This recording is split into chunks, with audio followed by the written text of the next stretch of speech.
بسم اللہ الرحمن الرحیم۔ ہمارا ٹاپک ہے سکسیس آف لائف۔ ہم میں سے ہر شخص یہ چاہتا ہے دنیا میں کامیابی حاصل کر لے، دوسروں سے آگے نکل جائے،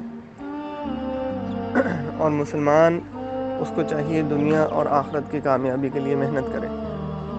ایک ہی لائف ہے اور اتنا ہی ٹائم ہے 24 گھنٹے کا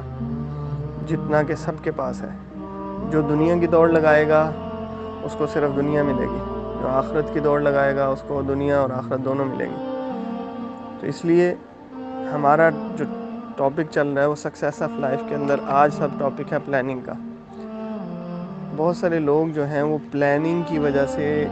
دوسروں سے بہت آگے نکل جاتے ہیں۔ ہمارے پاس بہت سارے ریسورسز ہوتے ہیں، انسان پرسنل دیکھے اس کے پاس بھی اللہ نے بہت ساری صلاحیتیں دی ہوئی ہیں۔ پیسے کے علاوہ ہر شخص یہ سمجھتا ہے پیسہ ہوگا تو پلان کریں گے،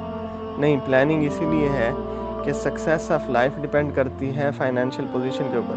کہ میری مالی حالت کیا ہے۔ اگر غریب ہے کوئی، اس کو سکسیس نہیں سمجھتا کہ یہ کامیاب ہو چکا ہے، نہیں، یا تو اتھارٹی ہو یا فزیکل وہ بہت زیادہ دوسروں سے اسٹرانگ ہو،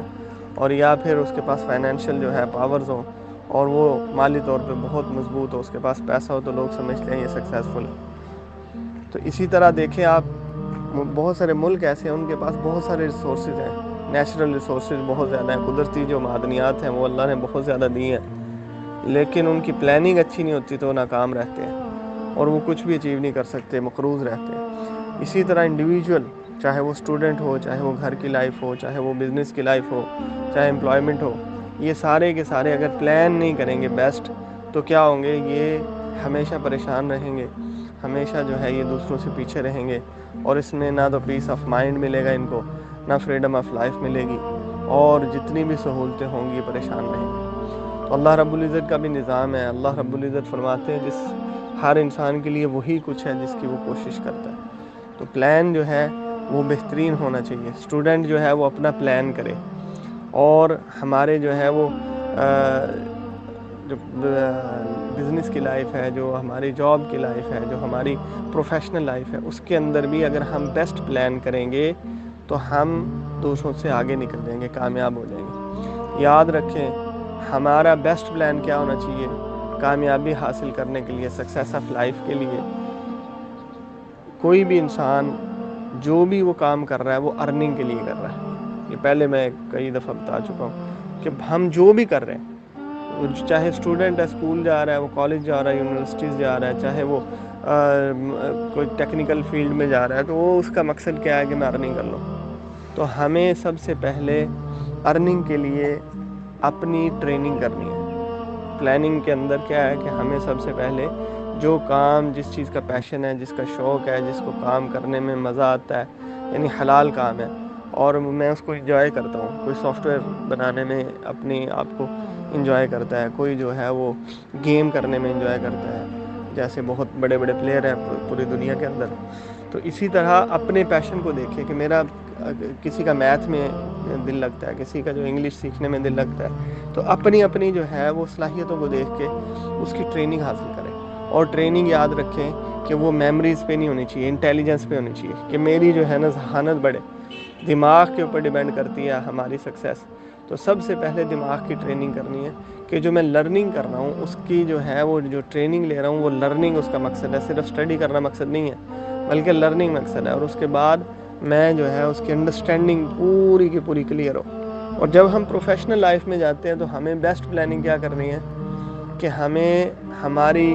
منی جو ہے، ہمارا پیسہ جو ہے وہ کس طرح سے پیسہ جنریٹ کرے گا۔ ہم سمجھتے ہیں ہمارے کمانے سے زیادہ کمائیں گے، زیادہ کام کریں گے تو ہمیں زیادہ پیسہ ملے گا، ایسے نہیں ہوتا، بلکہ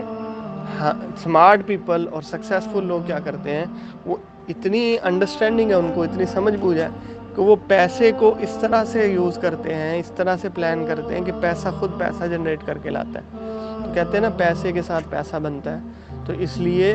ہمیں یہ چاہیے کہ ہم اپنے مائنڈ کی ٹریننگ کریں اور ایسی پلان کریں، اس کے اندر ٹریننگ اس کی ہو دماغ کی، اس کی انٹیلیجنس پہ کام کیا جائے، اس کی جو ہے ہماری جس فیلڈ میں ہم جا رہے ہیں اس کی انڈرسٹینڈنگ ہمیں بہت زیادہ ہو، سمجھ بوجھ ہو، اور اس کو ہم اے سے لے کے زیڈ تک، یعنی ڈیپلی اس کی گہرائی میں جا کے اس کو ہم سیکھیں گے تو ہم جو ہے وہ سکسیس حاصل کریں گے. وہ چاہے ہمارا پروفیشنل فیلڈ ہو, چاہے اکاؤنٹس میں ہو, چاہے ہمارے جو ہیں وہ بزنس مین ہیں, چاہے ہماری کمپنیز ہیں جو پروڈکٹ بنا رہے ہیں. اگر ہم لوگ اس کی پلان اچھا نہیں کریں گے, اسٹڈی پلان اپنا ہے, ہماری سوشل لائف کا پلان اپنا ہے, ہمارے بچوں کے ساتھ پلان ہمارا بہترین ہونا چاہیے, تو جب تک ہم اپنی پلاننگ صحیح نہیں کریں گے لائف کی, اور اپنے دماغ کی ٹریننگ نہیں کریں گے, مائنڈ کو سیٹ نہیں کریں گے, اس وقت تک ہمیں سکسیس نہیں ملے گی. اب آپ دیکھ لیں, ایک ہی یاد رکھیں, ایک ہی مقصد ہے دنیا میں ہر کام کے کرنے کا, میں کس طرح سے زیادہ مالی پوزیشن میری بہتر ہو, زیادہ میں پیسے کما کے اپنے گھر والوں کو, اپنے بچوں کو, اپنی فیملی کو اچھی سہولتیں دے سکوں. تو اس لیے بیسٹ پلان کیا ہے, بیسٹ آپشن یہ ہے کہ ہاؤ ٹو جنریٹ منی, ہمیں پیسہ کیسے جنریٹ کرنا ہے, اور ہارڈ ورکنگ سے نہیں, اسمارٹ ورکنگ سے سوچنا ہے. جتنے لوگوں تک آپ کی سروسز پہنچیں گی اتنی ہی انکم بڑھتی چلی جائے گی. اس چیز پہ کام کریں جو زیادہ لوگوں تک پہنچ جائے, اس پروڈکٹ پہ کام کریں جو زیادہ لوگوں تک پہنچ جائے, تو ہمارا سورس آف انکم بھی بڑھ جائے گا, اور آٹومیٹکلی جو ہے وہ ایک پروسیس چلے گا جس سے ہماری آمدنی جو ہے بڑھ جائے گی. اور ایکٹیو اینڈ پیسو انکم پہ میں ایک لیکچر دے چکا ہوں, تو وہ بھی سنیں کہ اس میں کیا ہے کہ ہم سوئے ہوں اور ہمارے لیے پیسہ جنریٹ ہو رہا ہو, ہم بزنس میں کام نہیں کر رہے اور ہمارے لیے پیسہ انکم آ رہی ہو, تو اس کو کہتے ہیں کہ بیسٹ پلان کیا ہوا. تو اس سے ہماری کم کوشش میں, کم ہارڈ ورکنگ جو ہے ہماری, اس کے اندر ہمیں زیادہ اچھا بیسٹ ریوارڈ ملے گا, اور ہمیں انشاءاللہ جو ہے وہ فریڈم آف لائف بھی ملے گی. اسی طرح آخرت کے لیے اگر ہم دیکھیں, انبیاء کرام نے پلاننگ کر کے اللہ رب العزت کا حکم دنیا میں پہنچایا. ابراہیم علیہ السلام کو دیکھ لیں کہ ان کے جو گھر والے تھے, ان کے خاندان تھے, ان کے والد صاحب, تو وہ بھی کیا کرتے تھے, وہ بت بناتے بھی تھے, بتوں کی عبادت بھی کرتے تھے, اور پوری قوم جو ہے وہ بتوں کو عبادت کرتی تھی, ان کو پوجتی تھی. ابراہیم علیہ السلام نے کیا کیا, انہوں نے سوچا اور انہوں نے پلان کیا کہ کس طرح میں لوگوں تک یہ بات پہنچاؤں کہ یہ بت جو ہیں یہ بے جان ہے, نہ یہ سنتے ہیں, نہ کھاتے ہیں, نہ پیتے ہیں, نہ یہ اپنی حفاظت کر سکتے ہیں, تو تمہارے خدا کیسے ہو سکتے ہیں. تو جب قوم میلے پہ جانے لگی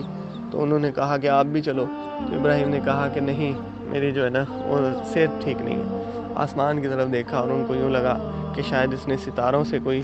پوچھ کے اور اس سے دیکھ کے بتایا کہ اس کی صحت نہیں ٹھیک.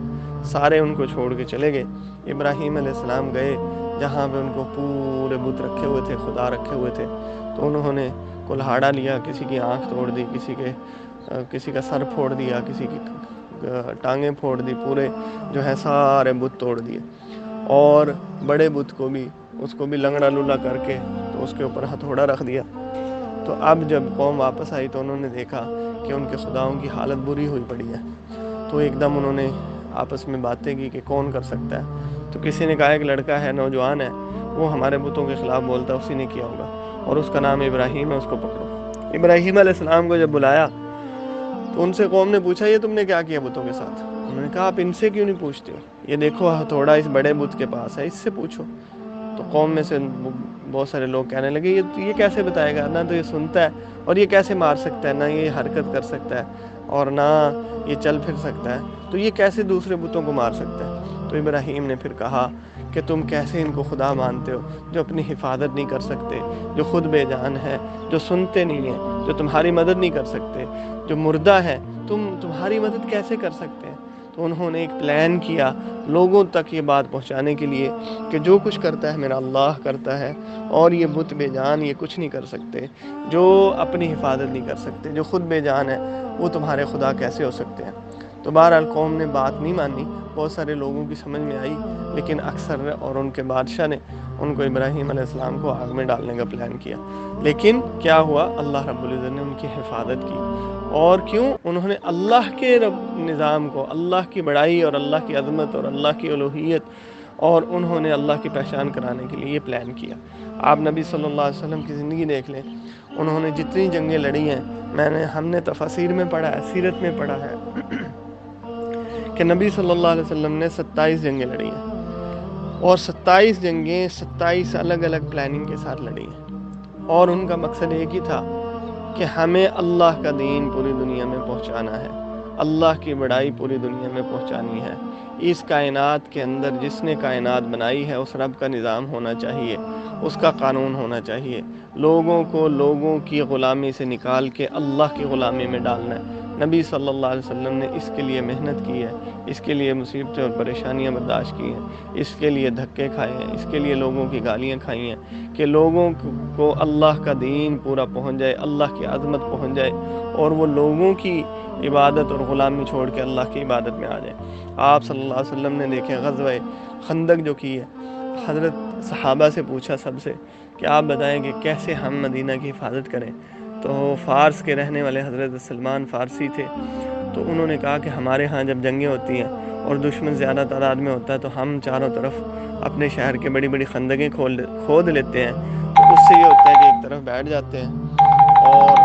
ہمارے جو ہیں وہ سارے خندق کے اس طرف ہوتے ہیں تو دشمن پار نہیں کر سکتا، کسی طرح آ بھی جائے تو ہمیں مارنے میں آسانی ہوتی ہے۔ تو نبی صلی اللہ علیہ وسلم نے خندق کھودی اور اس میں خود محنت کی، صحابہ نے بھی اس کی کھدائی کی، آپ صلی اللہ علیہ وسلم نے خود اپنے ہاتھ سے گدال اٹھا کے اس کی کھدائی کی اور صحابہ کرام کو کے ساتھ محنت کر کے بتایا کہ یہ جو ہے اللہ رب العزت اس عمل سے فتح دے گا۔ تو پلان کیا اور ایک ہی مقصد تھا پیچھے، وہ کیا تھا کہ اللہ کی بڑائی، اللہ کی عظمت پوری دنیا میں پھیل جائے اور لوگ جو ہیں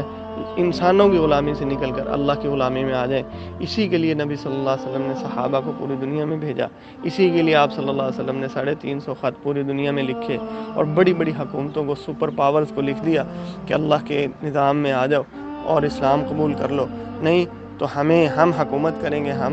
ہمیں جزیہ دو، ہم تمہارے جان مال کی حفاظت کریں گے، اور اگر یہ نہیں کرو گے تو ہم تم پر، ہمارے جو ہیں وہ مسلمان تم پر حملہ کریں گے اور تمہاری حکومت کو ختم کریں گے۔ تو مقصد کیا ہے کہ وہ پلان کیا نبی صلی اللہ علیہ وسلم نے جس سے پوری دنیا کے اندر اسلام پھیل گیا اور پوری دنیا کے اندر لوگ اللہ اکبر کی صدائیں لگانے والے آ گئے، پوری دنیا کے اندر لوگ قرآن اور نبی صلی اللہ علیہ وسلم کی اوپر ایمان لانے والے بن گئے۔ تو ہمیں بھی اگر آخرت کی کامیابی چاہیے تو ہماری زندگی کا وہی مقصد ہونا چاہیے جو نبی صلی اللہ علیہ وسلم کا تھا۔ وہ کیا ہے کہ اللہ کی عظمت پوری دنیا میں چلی جائے، اللہ کی بڑائی پوری دنیا میں ہر شخص کو پتہ چل جائے اور لوگوں کو انسانوں کی غلامی سے نکال کر اللہ کی غلامی میں لے آئے۔ تو جب ہم اس مقصد پہ کامیاب ہوں گے، کام کریں گے، تو ہمیں انشاءاللہ آخرت کی کامیابی بھی ملے گی اور دنیا کی بھی۔